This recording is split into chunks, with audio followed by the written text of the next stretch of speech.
drum roll. So I'm really excited to be trying on this brand. This package is even lighter than the soft clay by Daiso, I think. So it says here 1/8 of normal clay or what? I can't read this kanji, I'm sorry. I should be able to, but whatever.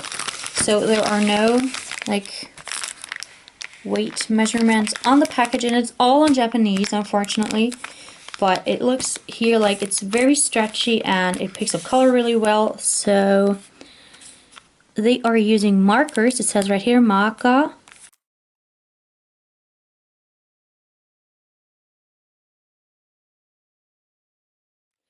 So this looks like you can like apply it to glass surfaces and then let that dry on the glass surfaces. And it looks like after it is dry, it is able to jump. So I'm going to make the strips of clay, a donut, and then also a little ball and see if it's really like a ball. So yeah, let me get out the piece to work with. Okay, so here is the piece that I will work with. So again, it's not moist at all. It feels squishy, which is really awesome. So when you work with this clay, keep that in mind that your shapes, if you want to make really delicate pieces, might like get puffy after you squished in the clay. So yeah, color comparison. So this clay is really white. It's a little less white than this piece of paper that I have here, but it's still a very brilliant white, so that's really cool. Yeah, it's really soft. It's a little harder to work than the Daiso brand clay. That's probably due to the squishiness, but we will see if it's still squishy after it has dried. So I'm trying to flatten this out, or pre-flatten this, and then I will make the two sheets. Again, this comes off the work surface really easily, so I really like that about these kind of clays that are from Japan, because Daiso is also a Japanese brand, right?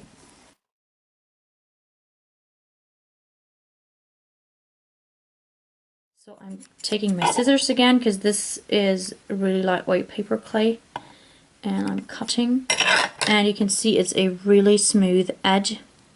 So no fibers sticking out here as far as I can tell. Let's zoom in.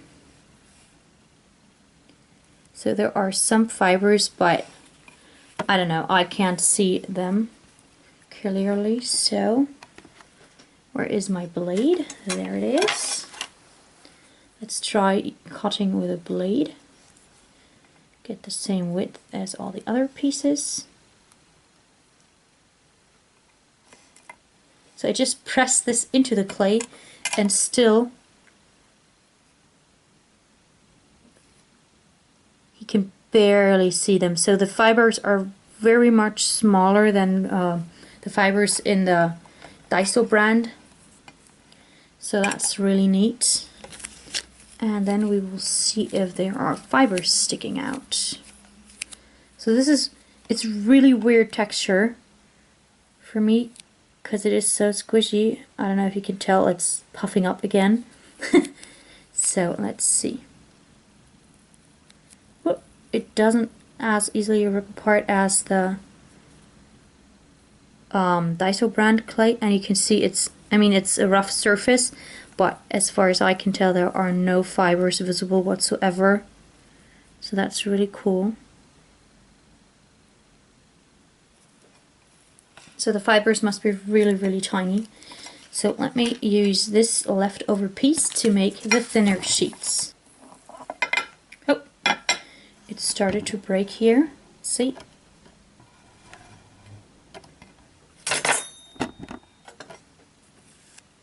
But I can still take it off the work surface, so it didn't rip further. And again, no fibers visible. So the surface here is a little rough, you can tell, but the back surface that was on the glass is not as rough. It's a little, like, you can't even call it rough. It's a little textured, but it's not really rough. So again, I'm taking my blade to cut this straight and make the strips. So as you can tell from me rolling out this clay, it is definitely suitable to make really, really thin strips. I mean, let's compare the two. So it didn't rip whatsoever. It really came off of the work surface nicely, although it was so thin. So I'm really happy with this. So let's move these aside. Take some more of the clay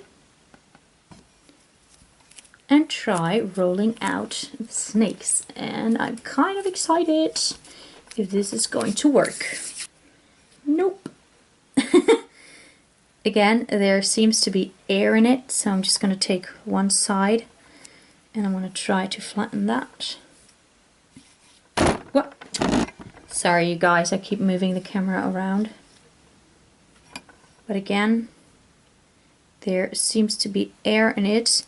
And I mean, this is angel clay and it's lightweight clay, so I'm guessing it's just normal for there to be air inside the clay, otherwise it wouldn't be so light, right? So I'm guessing that you can't like make really tiny snakes with this, with either of the lightweight clays that I showed you. It is possible though to like take a larger piece and then like stretch this to make kind of snakes. But as you pull, I mean, like on the picture, you can't really pull it like they showed on the picture here. So it doesn't work that way. Even with a new piece, I mean, I can't like just, it breaks apart when I rip it. Okay, so let me just get out my acrylic paints and try to color in this clay.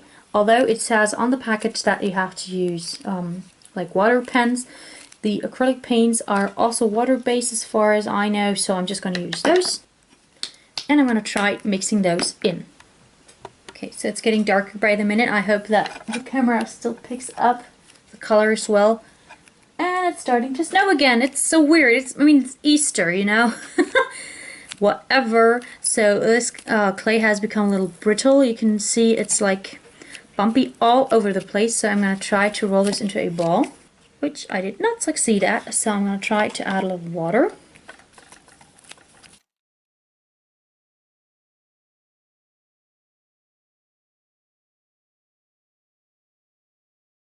The clay does not stick to your fingers at all, which is really nice. Look at this gorgeousness. I mean, there's a little crack here in the back, but I'm going to try to smooth that out in a second. But isn't this awesome? So this worked really well, and this is so lightweight. I mean, look at this. Okay, so here is the finished donut, and it took me about, I don't know, 2 minutes or so. I just had to insert the hole. Again, I used the back of this Sculpey tool, and I'm really happy with this. The only thing that makes me cry is this weather. It's so crazy. So anyways, I'm going to use my needle tool to pre-poke a hole as always. The dough color looks fine on camera. It's a little too yellow, I think, so I added a little too much of the paint, but that's fine. And I'm going to try bending the head pin and see if that is better.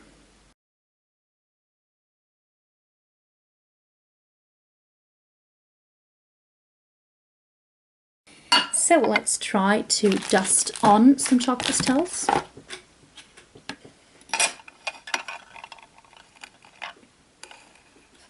So again, I'm taking my crappy brush and some water for the watered down stuff. And then I have another crappy brush and I'm going to try to dust on the color. And that works. Look at that. So that's pretty cool. Because I think it looks a lot more realistic if you dust on the paint.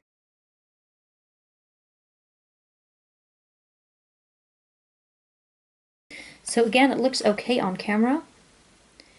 A lot lighter than it actually is in real life.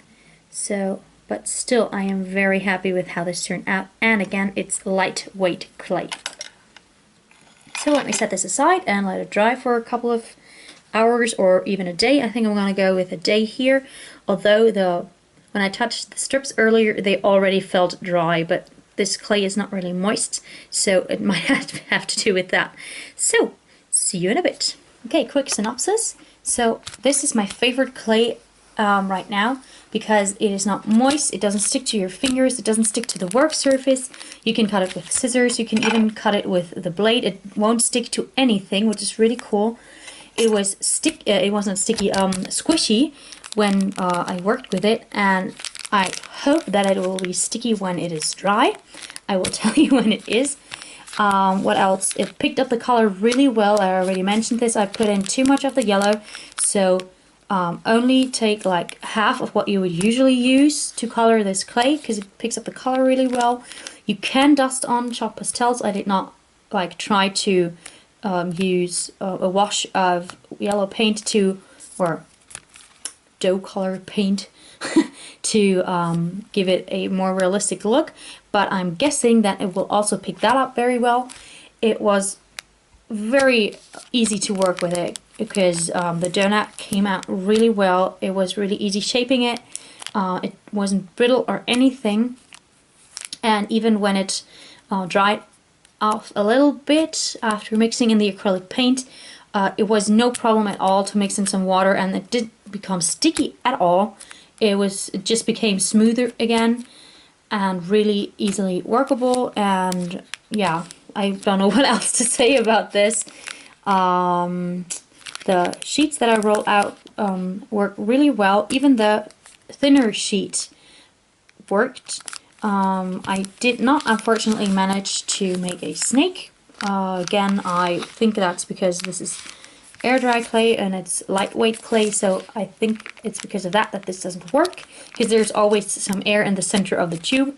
So yeah, you cannot make like really tiny pieces with this, but to use it for large scale donut necklaces, it's perfectly fine. Okay, so let's wait for this stuff to dry and then we will meet again. So here are all the pieces next to each other. So the one next to Dysol, the angel clay, is a warmer color. Let's turn to the angel clay.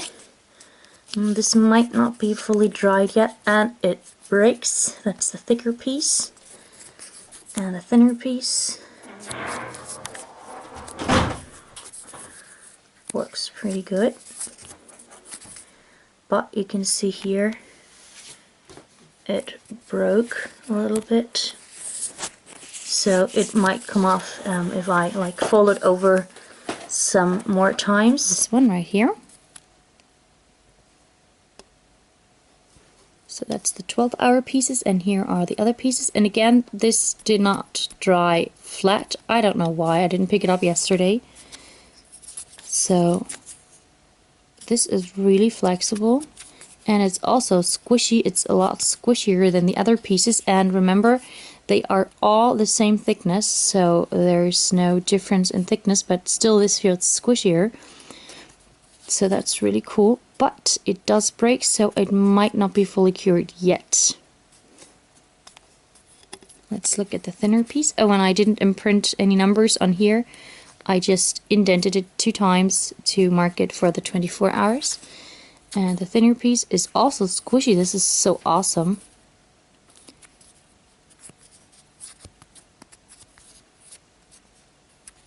So this feels pretty good actually. So I can like make a ball out of it, and still it unfolds and tries to go back to the original shape, but it does rip. But that's just because I crinkle it up so much. But still, this seems more durable than the Dysol brand. I mean, the angel clay was pretty expensive, so yeah. But prices will be at the end of the video. But yeah. Okay, so if you crinkle up too much and then pull on it, it will rip. I hope that I can still review the stuff, the angel clay, after 1 week, just because I shredded all the strips that I had, and I also broke the ball.